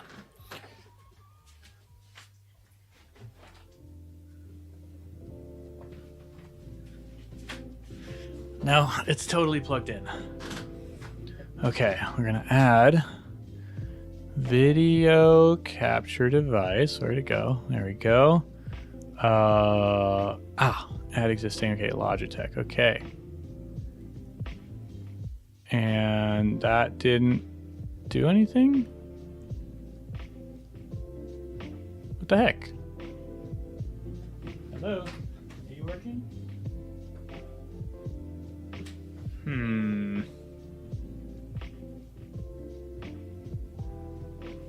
I need to see something. It looks like it was already there, in fact. Stay there. Alright. Are you...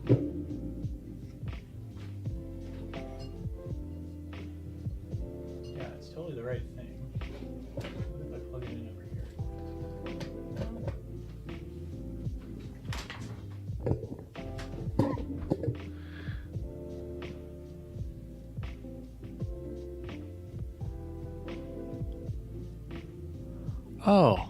Oh, wait. That's because I did it wrong. Okay. USB video device. Okay. Man, I just need to get rid of this. Okay. Let's add new video capture. He already walked away. This is terrible. Test. Okay. Nope, wrong one. There it is. Okay, Nugget. Come here. There we are. Good place. Good place. Good job. Okay. And we're going to put this overlay. There we go. Something like that. Let's do it a little bit smaller. Man, the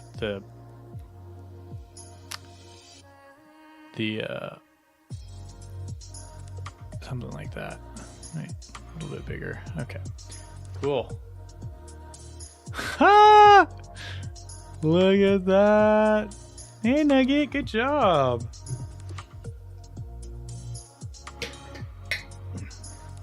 Oh yeah. So I've trained him that when he comes in here. There we go. I've trained him so that when he comes in here and he lays in his bed, he gets a treat. And now he just comes in here. Well, sorry, I didn't train him to come in here to lay in his bed to get a treat. I trained him to come in here by attracting him to come in here by giving him treats. And now he just comes in here, lays in his bed, and stares up at me until I give him a treat. And when I stop doing that, he just walks away. There you go. You got a couple more in there. Okay. I think what we're going to do is maybe move this one up here. And then maybe, I don't know, we'll move the chat or something. Yeah, chat down there is fine. Cool. I like where this is going. I like what's going on here. Okay. Okay, we can put that away now.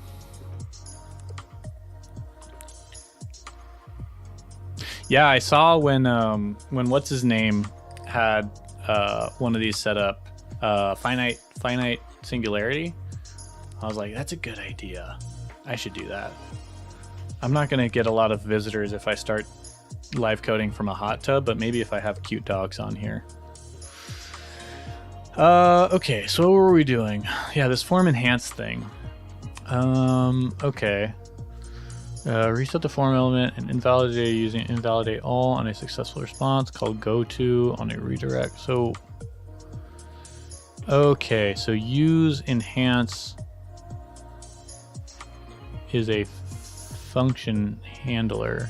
That's interesting. This is cool. I kind of want to take it. I kind of want to try something a little bit different. So what I want to do, what do I want to do?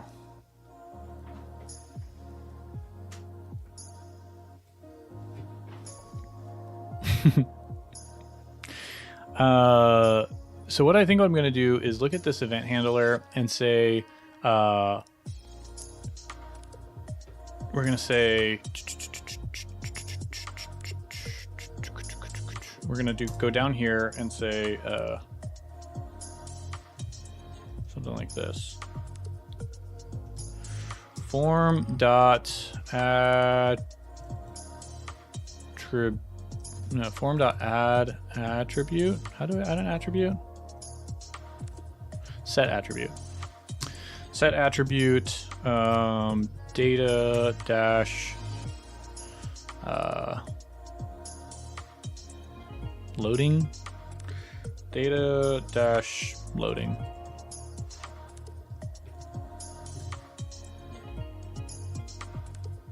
I think that's all I need to do. And then what we'll do is do this. Then on the response, we'll do form dot remove attribute data dash loading.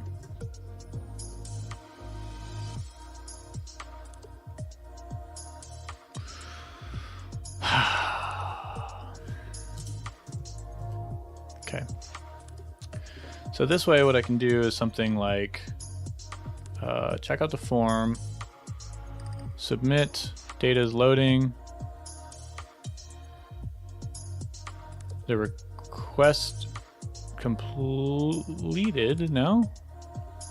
Oh, shoot, did it not complete? Ah, it did, it just took a long time. Oh, because I had to go to OpenAI. Cool, so now what I have is basically a way to add sort of a loading state to the form that can be addressed with CSS, which is useful sometimes, right? Yeah, finite is definitely one of the best with all of and not just overlays, but channel points. They're really good in like games and stuff. But anyway, what I have here is now I have a form that while this is loading, let's say I have like I could have a disabled button that is visible or hidden by default, and when the form has this like loading state on it, I can show that button and hide this one. So that is a way to do some programming, like some CSS stuff if I wanted to. Oh, I really like that Svelte has this Svelte announcer tool. That's cool. That's for like screen reader stuff. Okay, so we've got the prompt. The problem is if I want to do like a loading,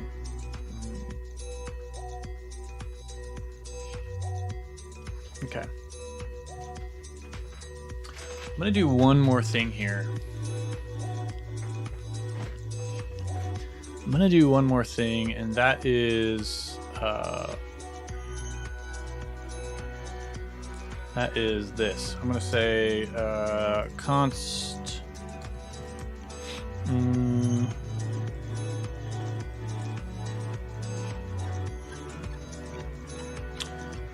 pending requests is going to equal new map. And then what we'll do is say const request equals fetch. We're going to say pending requests dot set. We're going to this is actually not going to be a map. This is going to be a weak map. And we're going to set the forms DOM node to the request.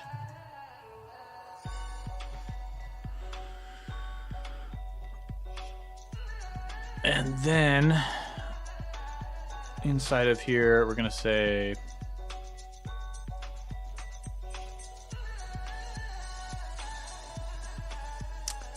I'll show you what I'm getting at here is when the form is submitted, we set all this up. We say if pending requests dot has form, then pending requests dot form pending requests dot get form, then we'll say the previous request equals that, and then we'll say previous request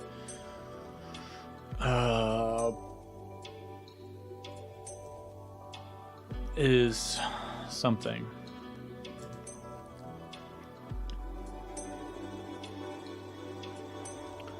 When this is all created, we have our options, we have our form.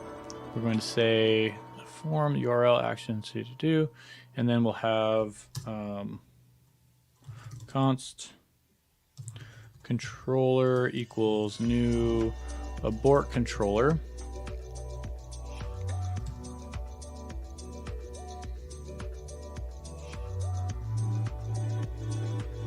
Dot abort.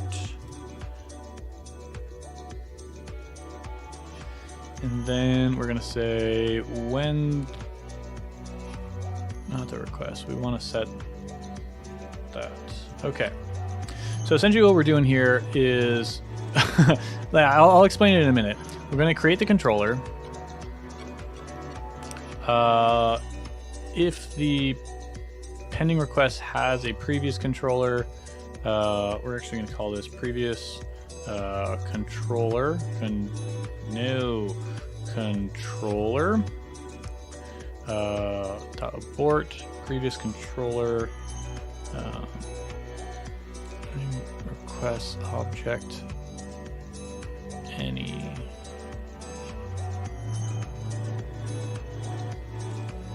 I wonder if I can do type definitions for weak maps. At type is going to be a weak map of string. Is that even a thing? No, weak map. String any is not assignable to object, not assignable to string. Okay, let's do object and then string. If I do that, okay, so that can be any, which means when I get this back, previous controller is a string or undefined. Perfect. So this needs to be an abort controller. So we have a map of abort controllers. The previous controller is the abort controller, which, what do I do? Controller dot abort, no? Yeah. Okay, so why can't I call, it's possibly undefined. Let's do that. Okay, that's set. Cool. We set the controller, and then we say that's going to be the request. We don't need that request object. one thing we need to do is create this controller up here, form data URL, and then controller, and then the signal is the controller.signal. Okay, now I think I'm ready to explain what's going on here. And we're going to end on this. Essentially I have a global event listener for submit events. And every time a form is submitted, I basically want to track the state of that form. And if it has been if I have a request that's pending, I want to cancel any previous requests. So I can do network submit, and when we submitted the second one, the first one was canceled. So the way we do that, this prevents race conditions. And the way we do that is we basically say, hey, when we have a submit event, grab the form, grab the URL, grab the form data, get the search parameters, and then create a new abort controller. And we're going to pass the abort controller's signal to the fetch request signal. And this means that when this abort controller is ever aborted, this fetch request is also going to be canceled. So then what we do is we say, okay, when this function is initiated, let's, it might make sense to even do this work first, right? Let's, oh no, I guess I can't. I need that form to be set up.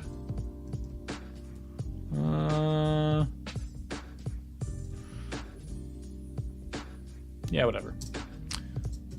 Let's cancel any previous requests. Okay. So basically what we say is if the pending request or the previous, let me rename this even to previous requests.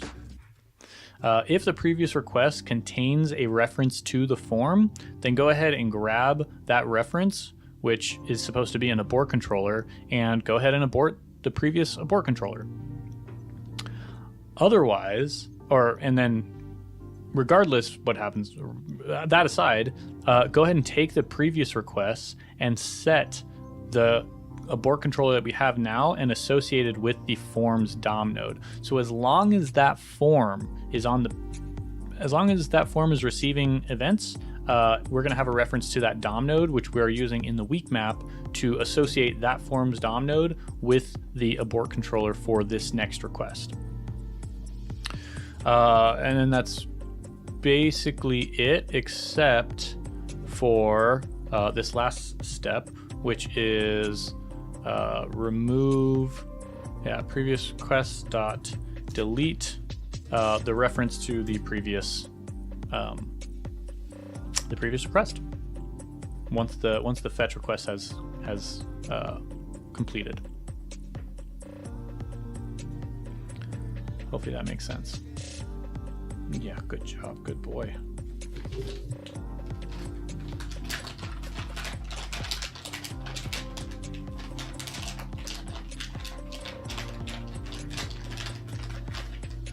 We got lots of treats for you.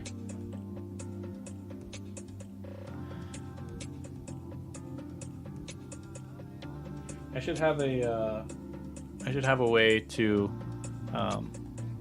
man, that is kind of slow, the stream. But I should have a way to have like a stream point rewards that like feed the dog. No, I shouldn't, because then he's just gonna get super fat. Okay, I think that's as far as I want to go. I don't know if SvelteKit's enhance feature does that. Probably it does. The remix team has that feature built in, which I really loved. But yeah, I think the next thing I need to do is actually start working on this prompt.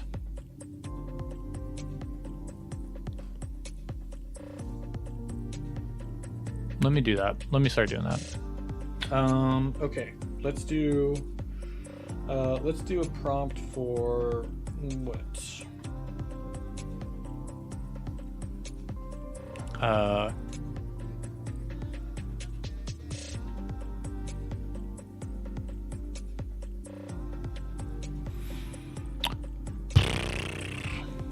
have no idea. What do we want to make a prompt for? This is a poll the audience thing. What should this AI actually do? We've got it hooked up. Like, that's kind of the easy part.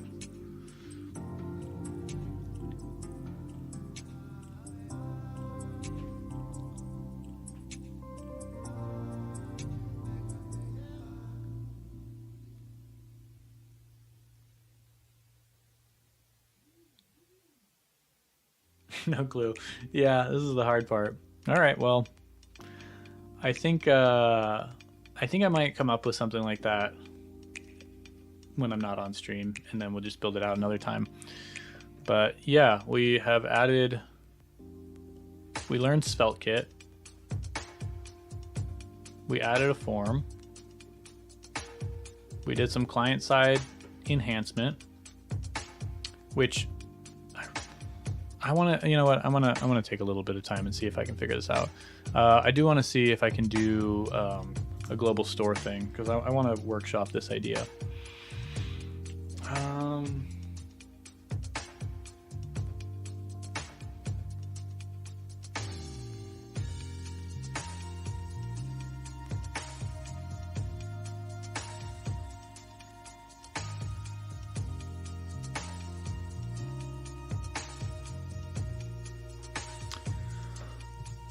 Store, using stores with context. You might wonder how we're able to use page.data and other app stores if we can't use our own stores. The answer is the app stores on the server use SvelteKit context API. The store is attached to the component tree with set context, and when you oh nope, you know what? Camera's had enough. Battery died. So I think that's gonna be it. We're gonna call it. I'm tired. I'll figure this out and see if I can come up with a good idea for this state thing. All right, well, Brent, yeah, thanks for hanging out. Have a good weekend. Runtime Svelte stores, that looks promising. Yeah, in the meantime, yeah, have a good one. Thanks for hanging out, and I'll catch you next time. Do we want to do a raid?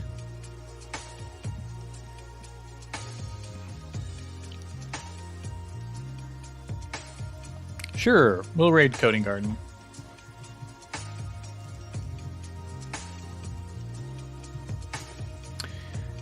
And kill the music, kill the stream. The raid has been created. Kill my app. And let's go. I'll catch you next time.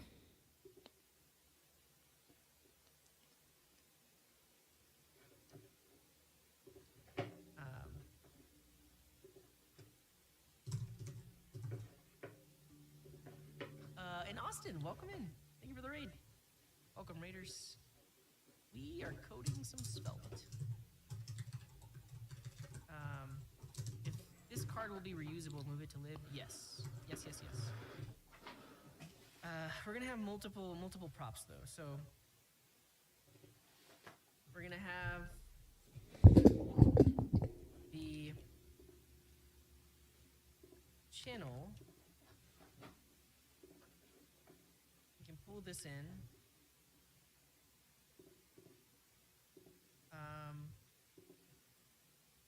And then everywhere I have result needs to be channel.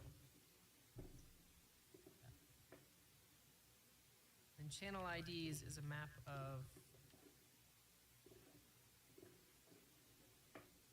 string to number. That. And then channels is an array of these.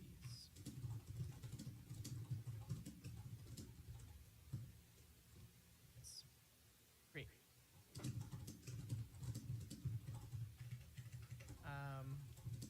So now we have the channel card actions.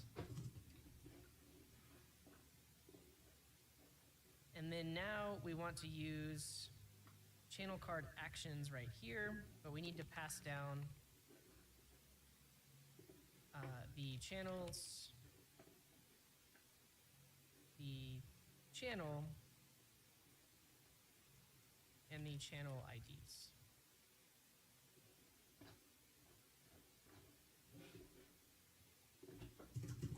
Okay. And now, now that we've done that refactor, I can take this, and this we can reuse on the other section. So over here, where right now we're just showing the title, now I can reuse that component. That was the whole point of doing this whole refactor, is so that I can use this in both places.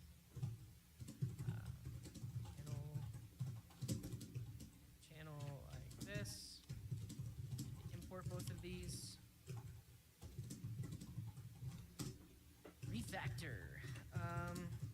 Dang. Channel IDs needs to exist there. That's okay. We'll define it. We'll define it above. So channel IDs now becomes a prop here, so that way we can define it in the other one. Here we define the channel IDs.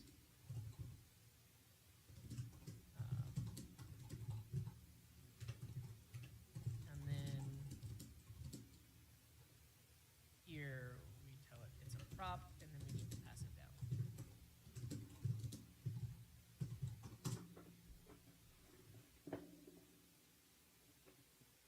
Easy. All right, with that refactor, now if I search for Coding Garden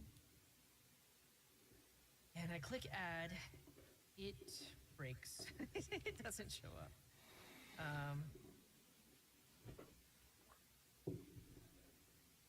Let's do some debugging.